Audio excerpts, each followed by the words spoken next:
안녕, 초작입니다. 야, 이게 몇 년 만이냐면 한 7년 된 것 같아요. 선생님이 요 화면 구성하다가 찾아보니까 다시 도전하는 너에게라는 TCC 영상을 2015년 그때 찍었더라고요. 예, 그래서 일단은 뭐 큰 틀에서 바꾸지 않고 그전에도 재수, 뭐 삼수, 뭐 N수 다시 도전하는 친구들에게 또한 뭐 조언, 혹은 동기부여 이런 거창한 말보다는 그냥 가슴에서 나오는 좀 진솔한 얘기를 하는 게 좋겠다라는 생각으로 2015년에 제작했던 영상이 있었습니다. 많은 친구들이 봐주었고, 그리고 또 뭐 개별적으로 우리 뭐 수강후기라든지 다양한 채널을 통해서 선생님 뭐 큰 용기를 얻었습니다, 뭐 이렇게 좋은 피드백을 주어서 이번에도 용기를 내어서 촬영하게 되는데, 일단은 선생님은요 솔직히 말하면 뭐 다시 도전을 해보진 않아서 그 N수 뭐 재수 뭐 해본 적이 없어서 여러분들한테 뭐 피부에 와닿는 그런 조언이 여러분들 입장에서는 이게 딱 느껴질 것인가 그건 잘 모르겠습니다만, 일단 선생님이 아주 오랜 기간 재수학원에서도 강의를 해왔잖아요. 뭐 지금도 하고 있지만 그때 보아왔던 그 제자들에 대한 생각들 뭐 좀 짤막하게 이야기를 해드릴까 합니다. 선생님은 뭐 강의 도중에도 정신교육 이런 것을 뭐 그렇게 선호하진 않습니다. 왜냐면 내가 뭐라고 도대체 최적이라는 사람이 뭐라고 여러분들한테 정신교육을 할 그런 뭐 위치가 되느냐. 그냥 다만 선생님이 여러분 나이 때 몰랐던 게 많거든요. 뭐 지금도 뭐 당연히 모르는 게 많은데 그 당시에 누군가가 최적이라는 사람한테 이런 얘기를 해줬으면 어땠을까. 지금 살아보니까 많은 생각이 들더라고요.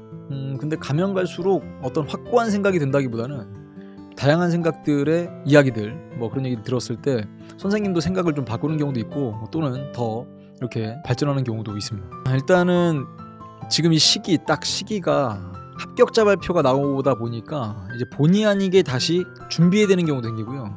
혹은 어떤 친구들은 내가 뭐 수시로 합격을 했다, 그런데 그 처음에 목표했던 대학이 아니라서 이거 반수를 해야 되나, 혹은 뭐 3반수 해야 되나 4반수 해야 되나 이런 친구들도 분명 있을 텐데요.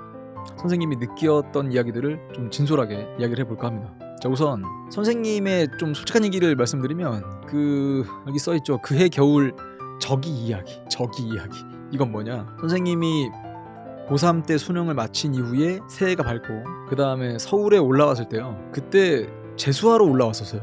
이런 이야기는 재수학원에서도 종종 하는 편인데 왜 이런 얘기를 하냐면, 선생님은 처음에 재수하러 올라와서 그 당시에는 뭐 인터넷이 막 활성화되어 있지 않고 뭐 입시 커뮤니티라든지 뭐 아니면 이런 인터넷 강의 사이트는 아예 있지도 않았고 그러다 보니까 정보를 얻을 수 있는 것이 상당히 제한적이었거든요.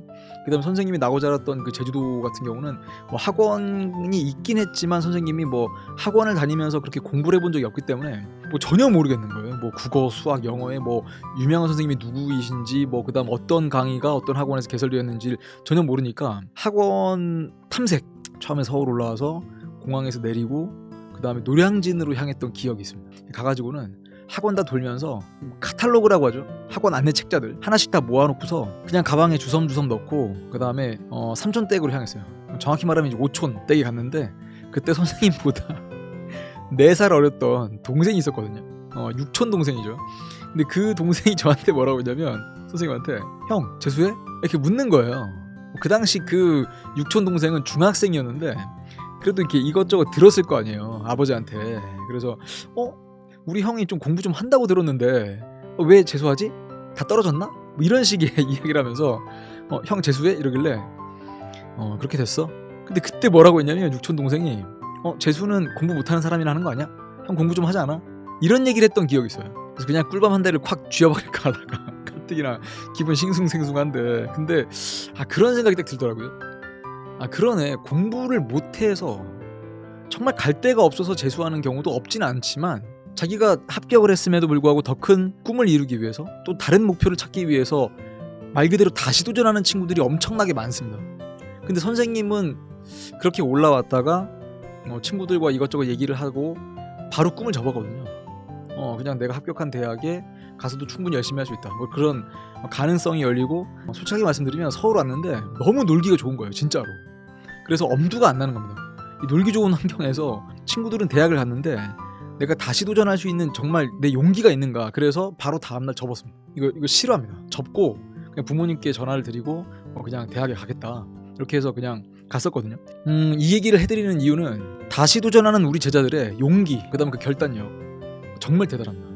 근데 거기까지만 대단해서는 안 되고 당연한 얘기인데 그 대단함이 계획으로 이어지고 그다음 실천으로 연결되어야 이 끝이 여러분이 처음에 계획했던 대로 흘러가지 않겠습니까?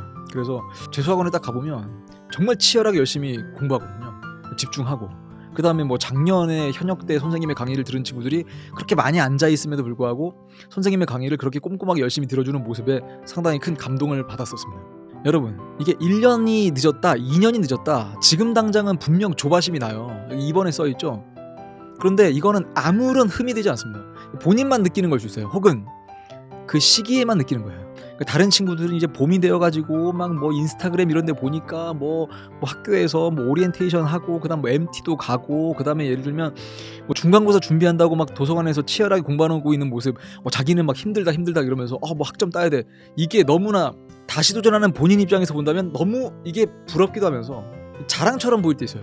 저 친구는 지금 대학 가서 학점을 위해서 공부하는데 나는 아직 가지도 못한 이 대학에 입시를 위해서 또 한 번, 두 번 공부를 하는 것, 시간 낭비하는 거 아닌가. 전혀 그렇지 않습니다. 근데 다시 말씀드려요. 이거 여러분들은 선생님이 아무리 이야기를 해도 그런 생각이 들 수밖에 없어요. 이건 필연적인 겁니다. 그럼 어떻게 하는 게 좋냐? 이렇게 생각해 보세요.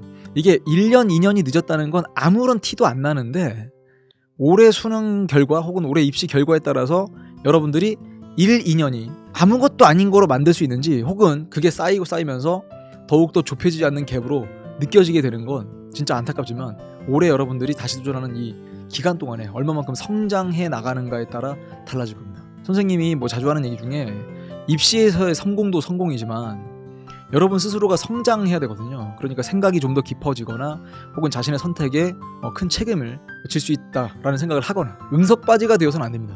좀 잔인하게 들릴 수 있거든요. 그냥 막 뭐 짜증 난다고 짜증을 다 쏟아내거나 뭐 아니면 뭐 칭얼거리거나 이러진 않기를 바랍니다. 선생님들 입장에서 오히려 1년, 2년 더 준비해서 여러분의 목표에 한 발짝 더 가까이 갈 수 있음에도 불구하고 그냥 현실에 맞춰가는 것이 더욱더 슬픈 일일 수도 있다. 이거 두 번째로 말씀드리고, 세 번째는 꼭 한번 고민해보세요. 나는 왜 다시 도전하는가? 여기에 대한 해답을 명쾌하게 찾지 못하면 그냥저냥 또 시간에 휩쓸려서 일정에 맞춰서 뭐 학원이라든지 뭐 독서실 뭐 혹은 뭐 스터디 카페 이런 그냥 흘러다니면서 그냥 계속 뭔가 미루고 있는 모양새일 거예요. 그게 좀 답답할 겁니다. 이것도 선생님이 이야기해서가 아니라 여러분들이 본인 스스로가 느낄 것 같거든요. 그래서 나는 왜 다시 도전하는가? 그 다음 네 번째, 자발적 재수와 비자발적 재수는 철저하게 여러분들이 정하는 거예요. 선생님 저 정말 갈 곳 없어서 어쩔 수 없이 그냥 재수학원에 와 있습니다. 그것도요 여러분 선택이에요. 진짜 갈 곳이 없었는가? 아니죠. 대학을 갈 곳이 없다 하더라도 다른 선택이 있었음에도 불구하고 지금 여러분은 다시 도전하는 거니까 이 모든 선택을 여러분들의 선택이라고 생각을 하셔야 돼요. 선생님은 확고한 그런 의지가 있어요. 무슨 말이냐면 자기결정권이란 말을 혹시 들어봤어요? 뭐 선생님의 뭐 정치와 법이라든지 혹은 생활과윤리 쪽 강의 들어본 친구들은 선생님이 수업 도중에 자기결정권이란 말을 상당히 자주 하는 편인데, 특히나 정법 공부하는 친구들은 기본권 편에서 인간의 존엄과 가치, 행복을 추구한다. 생활관리에서도 행복을 추구하는 게 도대체 무엇인가? 그게 자기결정권이 없는 사람은 행복을 추구할 수 없습니다. 그러니까 무언가에 휩쓸려서 혹은 난 정말 하기 싫은데 그냥 뭐 부모님이 보내서 혹은 그냥 뭐 갈 곳 없으니까 어쩔 수 없이 이런 생각 버리고요. 여러분들은 철저하게 본인 스스로가 이 생활을 선택한 것이다. 자, 그렇다면 이걸 자발적 재수라고 해서 여러분들은 이제 내 인생에 내가 책임을 지고 나는 끊임없이 성장해 나갈 것이다. 이런 생각했으면 좋겠고요. 다섯 번째는 무슨 말이냐면 선생님이 또 이거 중간중간에 물어볼 때 있어요. 현장에 있는 제자들한테 N수생과 재학생, 현역이라고 부르죠. N수생과 재학생의 가장 큰 차이점을 선생 입장에서 그러니까 최적이란 사람이 느끼는 건 바로 뭐냐면 솔직함입니다. 솔직함. 그렇다고 해서 뭐 N수생들은 다 솔직하고 뭐 재학생들은 다 그냥 뭐 거짓말만 하냐 이런 뜻이 아니고, 재학생들은요 어떤 경우는 본인 스스로가 처음 수능을 준비하다 보니까 내가 어떤 개념이라든지 문제를 잘 모른다는 말을 솔직하게 안 하는 경우가 있어요. 이거는 진짜 N수생들이 자기가 작년에 혹은 재작년에 재학생일 때 자기가 어땠는지를 한번 떠올려보면 답이 딱 나옵니다. 모르는데도 모른다는 말을 별로 하고 싶지 않을 때, 다른 친구들이 지켜본다던가 뭐 아니면 굳이 뭐 내가 찾아보고 다시 뭐 강의 듣고 하면 알겠지. 뭐 선생님한테 뭐 이거 질문할 필요가 있을까? 내가 모른다고 이걸 말할 필요가 있나? 선생님도 한땐 그랬어요. 아니 내가 이걸 모를 수가 있나? 이거 좀 공부하면 알지 않을까? 혹은 지금 당장 모른다 하더라도 그걸 인정하고 싶지 않은 거예요. 그러면 큰 발전이 없더라고요. 그럼 뒤집어 생각해 볼게요. 선생님이 생각하는 현역과 재수생의 가장 큰 차이점은 솔직함이라고 했죠. 그러면 재수생들은 상당히 솔직합니다. 선생님 저 이거 몰라요. 다시 한번 설명해 주세요. 선생님 저 이런 저런 자료가 필요한데 이거 좀 더 주시면 안 될까요? 이렇게 솔직하게 말하고요. 그럼 선생님도 잠깐만 이 자식이 지금 내가 뭐 하자는 대로 안 해? 이런 느낌이 아니라 그래 필요했구나. 모를 수도 있잖아요.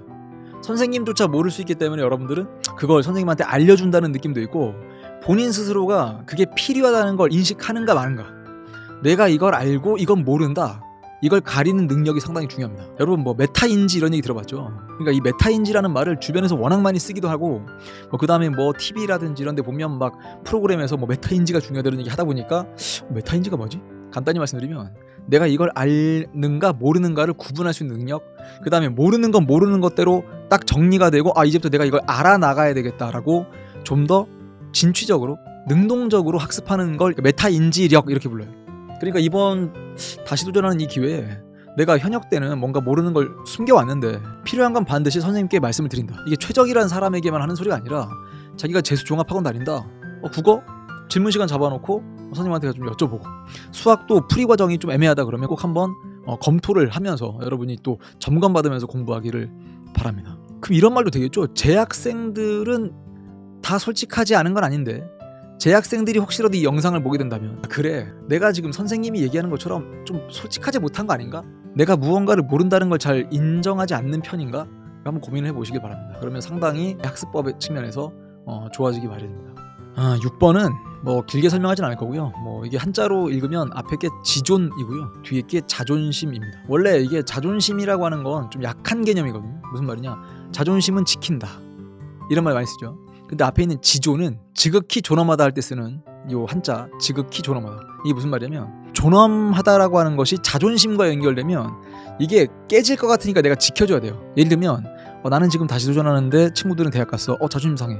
근데 지존은 어떤 느낌이냐면 무슨 상관? 아니 지금 대학 간 친구도 있고 지금 재수학원에서 혹은 뭐 스터디 카페에서 공부하고 있는 내 모습이 있지만 나의 1년 뒤는 저 친구보다 훨씬 더 찬란해질 것이다. 혹은 친구랑 굳이 비교하지 않아도 내 목표대로 나아가서 훨씬 더 찬란한 청춘을 난 맞이할 것이다 라고 절대 깨지지 않는 지극히 이 높은 마음이 있어요. 지존, 뭐 자존심 이렇게 표현하기도 하는데 지존을 갖추길 바랍니다. 자존심은 상하는 거고요. 자존심이 막 이제 깨질 것 같으니까 뭘 지켜줘야 된다는 그 약한 개념이라면 지존이라고 하는 것은 절대 깨지지 않습니다. 때로는 미친 척 해보는 것도 좋다. 이건 또 무슨 뜻이냐? 정말 미치진 말고 여러분들이 계획을 딱 세웠던 걸 관성에 의해서만 이걸 차근차근 하다 보면 너무나 좀 답답함을 느낄 때가 있어요. 그래서 선생님도 어떨 때가 있냐면 이 미친 척이라고 하는 게 정말 미쳤다 이런 뜻이 아니라 나에게 실험을 몇 가지를 해보는 거예요. 무슨 말이지? 근데 잠을 잘 자고 싶은데 밤에 좀 깨요. 몇 가지를 좀 검색해봤어요. 그러니까 스마트폰을 자기 전엔 보지 말래요. 근데 그게 잘 못 끊거든요. 그 습관을. 그럼 미친 척해서 정말 스마트폰 전원을 꺼버린다던가. 선생님 그럼 알람은 어떻게 들어요? 알람은 뭐 시계라든지 다른 걸로 대체할 수 있잖아요. 또는 예를 들면 내가 좀 잘 챙겨 먹고 싶다. 근데 아침 일찍 나가는 게 너무 힘들다 보니까 그냥 대충 먹고 가서 오전 내내 막 배고파. 그럼 딱 그걸 인식하는 순간 내가 목표를 딱 세웠으면 나 반드시 한번 해보겠다. 누가 보면 정말 좀 미친 거 아니야 싶을 정도로 완전히 자기가 세운 계획에다가 자기가 복종하는 거예요. 남이 세워준 명령, 남이 한 어떤 무슨 여러분한테 해 거기 복종하는 게 아니거든요. 내가 나에게 말을 걸고 내가 나에게 그걸 이행하라고 명령하고 그걸 이행했을 때 내가 나에게 보상을 주고 그러니까 약간 좀 미친 것 같다라는 느낌이 들 수도 있지만 그럴 때 여러분들은 진짜 완성에 더욱더 가까이 갈 겁니다. 정말 큰 성장을 할 거고요. 아니 남이 시켜서 하는 건 동물도 해요. 근데 내가 나에게 시키는 걸 내가 하는 건 인간만이 할 수 있습니다. 자기가 자기한테 명령하는 거죠. 주변 이야기에 절대 흔들리지 않았으면 좋겠고요. 근데 이것도 여러분들이 좀 더 맷집이 좀 생기고 그러면 상처를 받은 말들을 들을 때가 있어요. 이렇게. 근데 그거를 계속해서 여러분들이 되뇌이고 그러다 보면 맷집이 안 쌓여요. 맷집이 쌓인다는 건 무슨 말이야? 좀 무뎌질 수 있어요. 부모님도 마음에도 없는 소리를 여러분들한테 할 수도 있습니다. 여러분도 어떤 짜증을 동생한테 할 수도 있고요. 오빠한테, 언니한테, 형한테, 누나한테 혹은 학교 뭐 학원 선생님한테 혹은 학원 동료 친구들한테 막 쏟아낼 때 있어요. 근데 이 생각하면 딱 답이 나올 거예요. 만약에 선생님 저 재수 처음이에요. 그럼요, 재수는 처음이죠. 그럼 여러분들도 재수가 서툴죠. 그러면 적응하는 기간이 있겠죠. 부모님도 마찬가지죠. 재수하는 딸을 둔 부모님이 처음일 수 있습니다. 선생님 저희 언니도 재수해가지고요. 아니요, 그건 언니 때 재수를 하는 언니를 엄마 아빠가 지켜본 거고, 너라는 아이가 재수하는 걸 처음 지켜보는 거예요. 이게 무슨 뜻인지 모르겠죠. 이게 사람이 처음이면 상당히 낯설죠. 그럼 계속 뭔가 자기가 잘 모르니까 적응해야 되겠다, 배워야 하겠다는 생각을 하죠. 똑같습니다. 부모님에게도 기회를 좀 주시고요. 동생에게도 시간을 좀 주세요. 친구들에게도 좀 여유를 주시면 좋아요. 여러분도 처음인 것처럼 재수생을 둔 친구 처음이고요. 재수생을 둔 동생 처음일 수 있습니다. 그걸 지켜보는 부모님도 처음이실 수 있어요. 그러면 다 낯설잖아요. 처음은 누구나 다 잘 못해내요. 그러면 좀 시간을 갖고 여유를 가졌으면 좋겠습니다. 절대 주변 이야기에 흔들리지 마시고요. 여러분들은 절대 혼자가 아니에요. 그래서 서포터즈를 만든다는 건 무슨 말이냐면, 주변에 여러분들 진심으로 응원하는 사람들이 그렇게 많아요. 동생은 맨날 옆에서 막 눈치 주고, 아니에요. 동생도 표현에 서툴러서 여러분들을 응원한다는 말이 먼저 나오지 않을 수도 있습니다. 근데 마음 가득히 여러분들을 응원할 겁니다. 부모님 당연히 마찬가지고요. 여러분의 친구들 다 여러분들의 서포터즈입니다. 그 서포터즈에서 최적이라는 사람도 좀 끼워주고 선생님이 여러분들을 응원하느냐, 그거는 그 당연한 얘기 아니겠습니까? 근데 이거는 여러분이 좋은 대학을 가고 좋은 성적을 받으면 최적에게 좋기 때문이 아니고, 솔직히 선생님한테는 그게 당장 이렇게 와닿는 그런 이해관계가 아니잖아요. 근데 그걸 지켜보는 선생님 입장에서 얼마나 흐뭇한지 아십니까? 이 제자가 이렇게 성장했구나. 대견하기도 하고 박수 쳐주기도 하고. 근데 선생님도 이제 선생님이다 보니까 중간중간에 여러분들을 좀 다그칠 때가 있어요. 더 해보자, 더 열심히 하자, 너 이거 할 수 있다. 선생님 수업 들어본 친구들 중에 이 명언 기억하는 친구들 있어요? 칸트가 했던 이야기, 해야 함은 할 수 있음을 함축한다. 선생님이 여러분한테 계속 이것 해라 저것 해라 하는 건 여러분이 할 수 있기 때문에 그런 거예요. 할 수 없는 사람한테는 이거 시키지도 않습니다. 그러니까 수업 중간중간에 자, 여기까지 따라와라, 꼭 다음 강의까지는 이 과제를 해와라 라고 이야기하는 선생님이 여러분들한테 하는 의무는요, 분명합니다. 여러분들이 할 수 있기 때문에 선생님이 여러분한테 시키는 거라고 생각하시면 돼요. 자, 마지막 10번. 한자인데 좀 어렵죠? 이게 무슨 뜻이냐면 굴. 동요하지 마세요. 흔들리지 마시고요. 굴하지 마세요. 뭔가 자기의 운명이 너무 혹독하다, 가혹하다 느껴도 거기에 굴복하진 않았으면 좋겠습니다. 그 다음에 자강불식은 무슨 뜻이냐면 스스로가 강해지기 위해서 쉼 없이 달려나간다는 얘기입니다. 중간중간에 쉬지도 말고 공부만 해라 이런 뜻이 아니고, 포기하지 마십시오. 포기하지 마세요. 선생님도 여러분 포기하지 않고요. 선생님은 이게 또 참 오글거리는 얘기가 있는데, 최적이란 사람이 어느덧 이제 나이도 먹고, 그다음 선생님의 남은 생에 선생님이 세운 목표를 얼마만큼 달성할 수 있을까? 선생님은 자신 있거든요. 이제까지 해왔던 게 있기 때문에 언어를 추가로 배우든 악기를 배우든 운동을 더하든 아니면 선생님 강의에서 더욱더 완성도 높은 그런 어떤 수준까지 끌어올리기 위한 노력을 계속 기울일 겁니다. 왜? 이제까지 그렇게 해왔으니까. 그럼 여러분들은 자기를 너무 다그치지 말고요. 자기한테 계속 좀 아까도 얘기했죠. 명령하고 이걸 이행하고 너 잘했어. 계획 세우고 이행하고 잘했어. 이걸 계속 여러 가지 증거들을 한번 살펴보세요. 증거는 모의고사의 성적이 아니에요. 하루하루 쌓여가는 그 하루하루의 만족감이거든요. 저 오늘 며칠 남았습니까? D- 며칠 딱 한번 보시고요. 만약에 이게 250일 남았다. 그럼 250일 동안 하루하루가 행복한 날로 가득하기를 선생님이 진심을 다해 응원하겠습니다. 지금 선생님 앞에는 술 아니에요. 이게 차예요. 선생님 고향 제주도 산 녹차라고 하는데, 이게 이름이 햇살 언덕이라고 하더라고요. 햇살 언덕. 이거 좋네. 차 한 잔 마시는 여유도 있었으면 좋겠습니다. 어찌 보면 여러분들이 이제 공부를 하다 보니까 에너지 드링크 많이 먹죠. 커피도 많이 마십니다. 근데 그것도 그것대로 의미가 있긴 하겠지만, 선생님이 커피를 안 마시고 하다 보니까 마음의 여유를 찾고 싶을 때 꼭 마시는 게 차예요. 차도 가격이 천차만별이죠. 근데 예를 들면 차 하나에, 티백 하나에 한 2,000원 정도 하는 게 있다고 칩시다. 누가 보면 하루 2,000원 너무 비싼데, 커피도 그만큼보단 더 비쌀 수도 있죠. 여러분에게 끊임없는 보상을 좀 주기도 하고요.